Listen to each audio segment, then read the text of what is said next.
Hey everybody, I'm so excited to be joined by my great friend Jessie Oghenegweke. Me and Jessie worked together in London for an anti-bullying charity called the Diana Award. So I'm so excited she's joining us for this call. Jessie, can you just kind of introduce yourself, to let everyone know who you are, what you do? Yes, hello, I'm Jessie. I'm a Social Mobility Commissioner for the Government Social Mobility Commission. So I kind of look at recommendations for government and how we can improve life chances for all in the UK. And I'm also a BBC Earth Kids presenter. So I interview celebrities and their pets. Awesome. Me and Jessie, we didn't actually work together for that long, but in the time we did, we were just great friends. We really hit off, and we've actually stayed in touch since. And Jessie goes to a church in London called Hackney Church. We went to visit recently, and I just love what they do there. It's such a fantastic church. So thank you for joining us tonight, Jessie. Everyone will be aware of what's been going on in the news around Black Lives Matter, in America especially. I think it's really important that we kind of highlight tonight the fact that racism doesn't just exist in America. It happens here in the UK. So as a Black woman, can you tell us your experience, your story of what it was like growing up in the UK as a Black person? Yeah, so I'm from Norwich. It's in the east of England, but it's quite a small place and it's a predominantly white place. I did love growing up there in the countryside, but I was very aware from a young age that I was Black. And the first time I realised I was Black was when I was with my friend Keegan and we were holding hands in the playground. I can't remember what we were doing, playing mums and dads or something. And his mum rushed over and said, "Remember, I told you not to play with her." And the next day, you know, when you're about 5 years old, you don't really realise what's happening. But the next day, we kind of weren't friends anymore. And I know that sounds really silly as children, but he started calling me chocolate girl, poo girl, burnt girl. And I don't know, that's when I kind of was suddenly aware of the way I looked. And then after that, I was very isolated from school in terms of making friends and that kind of thing. It was actually only until high school I started really building on that social life. I think racism has impacted my family quite a lot. My brother had to leave high school because he was getting stoned on the way to school, so people would throw like bricks and rocks at him and things like that, so he had to leave, calling him racial slurs. When I was walking to school usually and walk back from school, people would bark at me, like implying that I was a dog. I would often get told that it must be hard for me not knowing where I belonged because I was impure, because I was kind of an abomination as such. I didn't really fit into society because my dad's Black from Nigeria, my mum's white from Suffolk. People would call me, so my last name's Oghenegweke, and people would call me again a gollywog a lot, which I didn't even know what a gollywog even was at the time. People would often say the best part about knowing Jess or being friends with Jess is you can call her the M word and she won't care. And I kind of didn't really know how to deal with that. When you're brought up in a town where people are constantly throwing things at you, it's kind of hard for you to know that that's wrong when no one else is telling you it's wrong. So I used to cover my hair up all the time. You can't really see it now, but I've basically got a bit of an afro. I've got very curly hair, and I used to cover it up all the time. I was so embarrassed by it. And I would put it up, and I remember once my hairband broke and my hair completely came out, and everyone was barking at me, laughing at me in class, and this one boy kicked my chair under, so I was kind of like lying on the floor, and as I was trying to come back up on my knees, he got back on top of me and was trying to like ride me, kind of as if I was a dog, and everyone got their phones out and were recording it and laughing. And I've always been told that because of the way I look, I'm very unattractive, which I think really affects the confidence of like a young girl growing up.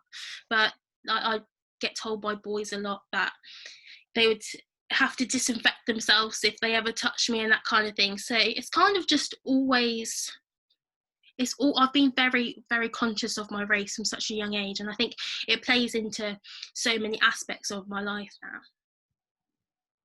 Well, Jessie, some of that is like seriously, seriously upsetting and shocking. And it really, for me, it kind of like horrifies me that that happens in our society, in our country especially. There'll be a lot of people, I suspect, from our church who may have never witnessed that sort of racism in England, in the UK before, but clearly from your experience, it does happen. And it's really important that we're aware of this if we're going to do anything about it. One of the things you've been teaching me about is this idea of microaggressions. Can you give us a simple definition of what that is and maybe some examples? Because I think these are things which we may see ourselves as non-racist, but these may be things we commit without even realizing. So can you give us some examples? Yeah, of course. So I would say that racism in the UK I think is majoritively quite subtle, which is where microaggressions really play into it. So they are basically kind of small acts of behaviour or verbal comments that you make that are discriminatory, but you wouldn't necessarily know they are. So for me, I get a lot of worry from, and I'd say Norwich, and they'd say, but where are you really from? And what they're getting from that is, why are you the colour that you are? I'd also get a lot, can I touch your hair? And I get that a lot, and I understand why, because it might be different to you, but it kind of, to other people, it feels like you're in a petting zoo, and it feels like you're kind of a museum artifact, like you're other. You're so exotic, I get.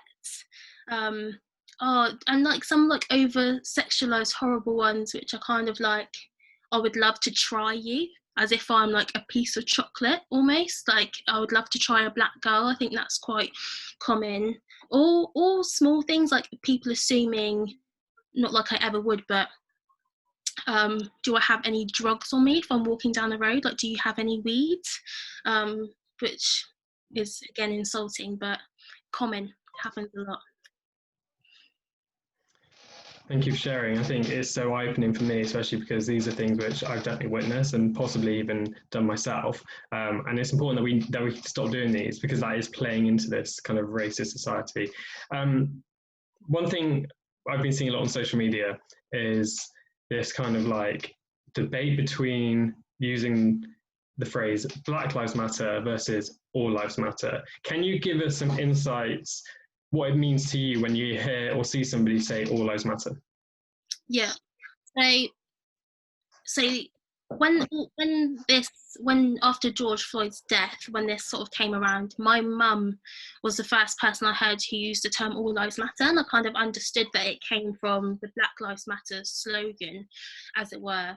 And I'm not personally offended by All Lives Matter, because I understand that some people are trying to approach this and trying to speak about it from a place. But why some people do have the issue with the term All Lives Matter instead of Black Lives Matter is, of course, all lives do matter. But when in the US, Black people are disproportionately killed in police brutality, of course there are Asian people and white people who are also killed in acts of police brutality, and there's never any condoning that behaviour. Black people are disproportionately, it happens to them at a much larger rate, based on their skin colour. So when you say all lives matter, you're kind of taken away from the fact that, but Black lives haven't mattered. That's why we have police brutality. That's why we have systemic racism in play. And if Black lives did matter, then all lives could matter and exist at the same rate. But at the moment, they're not really. And even though we don't have police brutality half the number that there is in the US, there's hardly any police brutality that happens in the UK by comparison. We do, people are disproportionately treated because they're Black. And what I mean by that is, for Black women, mortality rate is 4 times higher than white women. If you're Black, you're less likely to reach senior position roles, get good grades at school, you're more likely to get excluded, you're more likely to live in overcrowded housing, get paid less. A lot of my friends have had to actually change their names on job applications and as an attempt to get a job, because they know that has hindered them in the past, just their name. So when you look at stuff like that, even though all lives do matter, when one race is consistently kind of being attacked in society and treated unfairly, then you need to bring you need to bring their cause higher first, because they are the ones most in need. People are using it like a street analogy of different houses, and one house is on fire, and everyone's saying, but all houses matter. Of course, all houses matter, but one is on fire, so one needs extra attention right now. Black people are constantly being killed in America, so they need to be cared for the most right now. Thank you so much. And I think what I love about the way you kind of talk about this is there's no kind of condemnation for people who say that. It's really gentle, and I think that's so important to kind of like the way to handle this situation is like, if we're going to see change, we're not going to see it by condemning people. I don't think people are going to change their ways by that. Would you agree with that? Yeah, absolutely. I think with any issue ever, you're going to get people who are extreme about it, and you're going to get people who ignore it. But I really, really think it's important to approach this from love. There are many people who may not even know what these terms microaggression means. They might not even know what racism really looks like. They may have just genuinely never seen it before. So of course, how are they supposed to understand these experiences unless we open up and educate and inform in an array of different areas, but especially over this matter? Then it doesn't matter if people get stuff wrong. I think we live in a real cancel culture where if somebody makes a mistake, they are then just condemned for the rest of time. And I think that's really, really unhelpful. I think with any matter, you need to approach it from a place of love. You need to really educate yourselves about it. And then based on whatever you're comfortable with, so it all looks in different ways. I personally am using my platform a lot to speak up on, say, Instagram, share a lot of stories of different Black voices. But if you've never seen it before, and your form of activism just looks like having a conversation around with your peers, and you knowing a little bit of information and you sharing that, that is already being anti-racist. So it's kind of not good enough to say, I'm not racist. You kind of actively, even if it's just in thought, you need to at least think against it and be aware of it. Amazing, thank you. So what ways can we be actively and practically standing up to racism in a way that says we as Christians disagree with how society has oppressed Black people, our Black brothers and sisters, for hundreds of years? What can we do practically to stand up against that? I think the most important thing above all is everyone needs to look inside and genuinely think about their own biases. I think everyone needs to have the belief that God created man in his own image, and whatever image that looks like, we need to accept. And if they happen to have darker skin, that really shouldn't impact the way that you treat them or look at them.